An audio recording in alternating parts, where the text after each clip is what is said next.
22 साल का एक लड़का सियाचिन जैसी जगह पर शहीद हो जाता है। लेकिन देश में बात क्या चल रही है कि उसे 1 करोड़ रुपए से तो ज्यादा मिल जाएंगे। भाई थोड़ी सी तो संवेदना रखिए।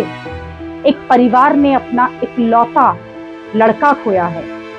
घर में एक छोटी बहन है, माँ बाप है। माँ बाप नहीं चाहते थे कि उनका बेटा सेना में जाए, लेकिन फिर भी वो लड़का सेना में गया, अग्निवीर बना, 6 महीने की ट्रेनिंग की और सीधा जा पहुंचा सियाचिन जैसी जगह पर। सियाचिन में तैनाती का मतलब समझते हैं आप?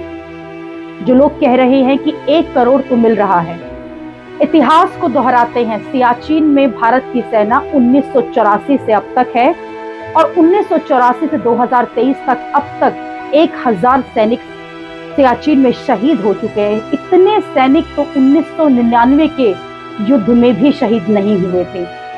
सियाचिन में ड्यूटी करना इतना आसान नहीं होता। -48 डिग्री का टेम्परेचर हड्डियां गला देता है। वहां दुश्मन से भी बड़ा दुश्मन मौसम है। जिंदा रहने के लिए सबसे बड़ी लड़ाई वहां पर मौसम से करनी पड़ती है। अब ऐसी जगह पर एक अग्निवीर को तैनात हो या फिर कोई आम सैनिक, खतरा सबके लिए एक जैसा है। फिर एक अग्निवीर की शहादत पर फर्क क्यों किया जा रहा है? ये सवाल सेना के कुछ पूर्व अधिकारी भी उठा रहे हैं, हम और आप भी उठा रहे हैं। सियाचिन में जो अग्निवीर शहीद हुआ है, अगर रेगुलर सैनिक उसी के साथ शहीद होता तो रेगुलर सैनिक के परिवार को सब मिलता जिसके वो हकदार होते हैं। लेकिन अग्निवीर के साथ ऐसा नहीं है, क्योंकि उनकी सेवा शर्तें ही ऐसी बनाई गई हैं।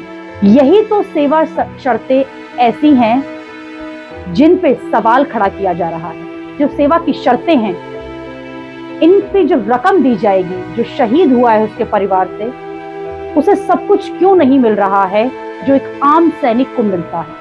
सरकार और सेना को इस पर सोचना चाहिए। ये एक गंभीर मामला है, ना कि राजनीतिक। जो भी सवाल उठ रहे हैं वो जायज सवाल हैं। अगर एक अग्निवीर के लिए उसकी सेवा की शर्तें बदलनी पड़े तो क्यों नहीं बदली जाएं?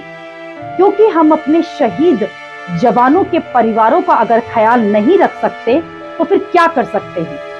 अग्निवीर के नाम पर फिर कोई अपने घर से क्या किसी को सेना में भेजना चाहेगा? सियाचिन में जो अग्निवीर अक्षय लक्ष्मण शहीद हुआ, उसका परिवार महाराष्ट्र के बुल्ढाना में पीपल गांव नाम की एक जगह पर रहता है। पिता किसान हैं, खेती बाड़ी का काम करते हैं। बहुत सामान्य सा एक परिवार है। अब इस परिवार के लिए बेटे को खोना, इस दर्द का एहसास कोई नहीं कर सकता। परिवार को सांत्वना देना या संभालना तो मुश्किल है, क्योंकि अभी अक्षय लक्ष्मण की उम्र क्या थी? 22 साल की उम्र में इकलौता लड़का था। इसलिए बार बार अक्षय को सेना में जाने से परिवार रोक रहा था।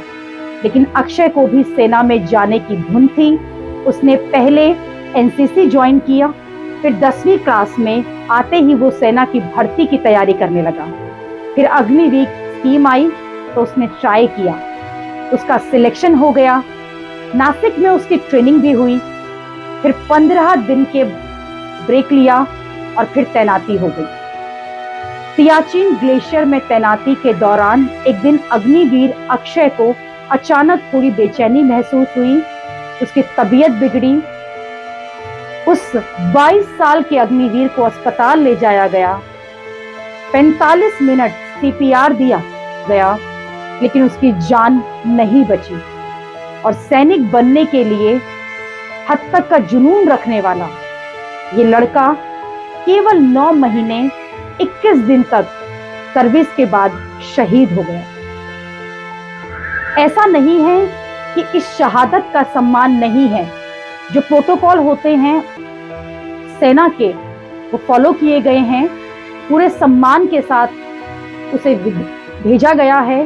जो पैसे हैं वो घर वालों को मिलने थे, वो सेवा शर्तों के हिसाब से मिलेंगे भी। जैसे जो कहा जा रहा है कि 48 लाख का इंश्योरेंस, 44 लाख का अनुदान, 30% सेवा निधि जिसमें 30% सरकार देगी, 4 साल के सर्विस में बची हुई सर्विस का 13 लाख के करीब सैलरी, आर्मी बैटलफील्ड की कैजुअलिटी फंड से उसे 8 लाख रुपए भी मिलेंगे।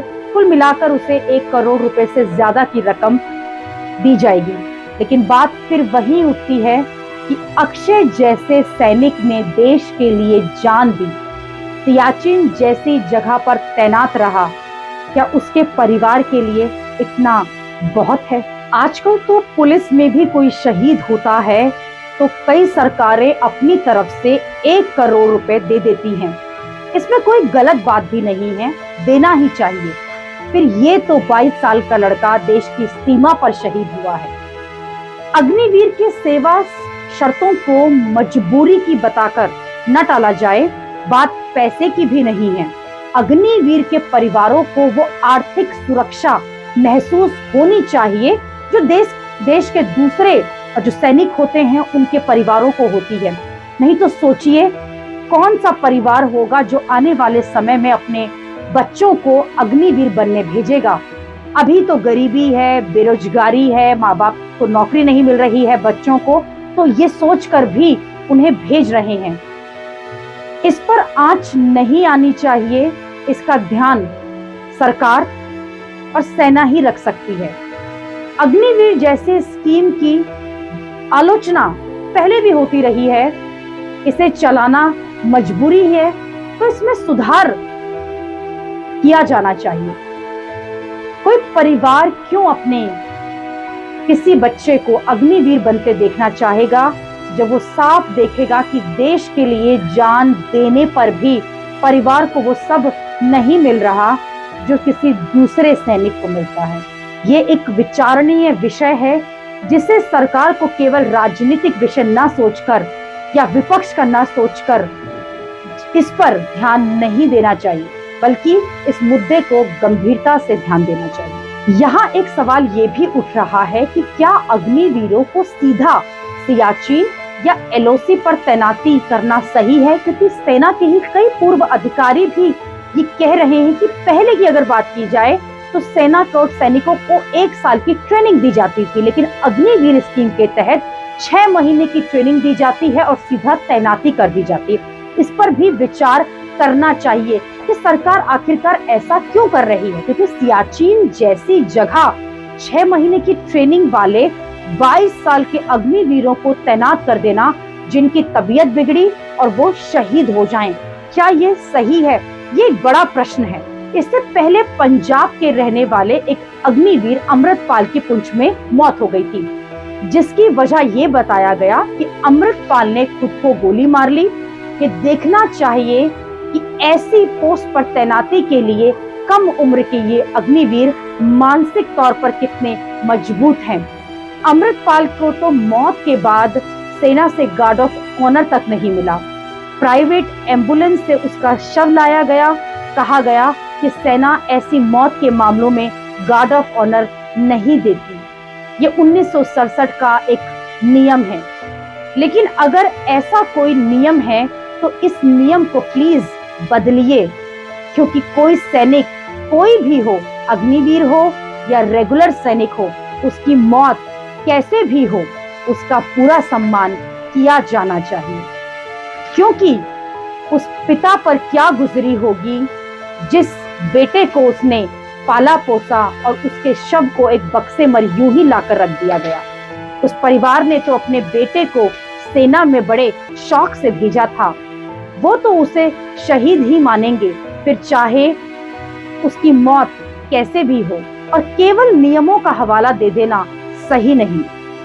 ये शहीदों के अपमान जैसा लगता है, जिस पर सेना को विचार करना जरूरी है, सरकार को सोचना जरूरी है। नीति कोई भी चल रही हो वो सही नहीं है और पूरी तरह से गलत है तो उसे बदलना सही है, क्योंकि अब ऐसे और भी मामले आ सकते हैं। अग्निवीरों का पहला बैच सर्विस में है और जैसे जैसे समय बीत रहा है कहा नहीं जा सकता कि आगे की ये घटनाएं, ये दुर्घटनाएं कैसी होंगी, इनमें क्या होगा। इसलिए अग्निवीर अमृतपाल हो या अग्निवीर अक्षय लक्ष्मण हो, सबके परिवारों को चिंता एक जैसी होगी, सबके परिवारों की सोच एक जैसी होगी। बात देश की है, बात देश के बेटे की है, बात उस शहीद की है। सेना को इसलिए सम्मान वैसा ही देना चाहिए।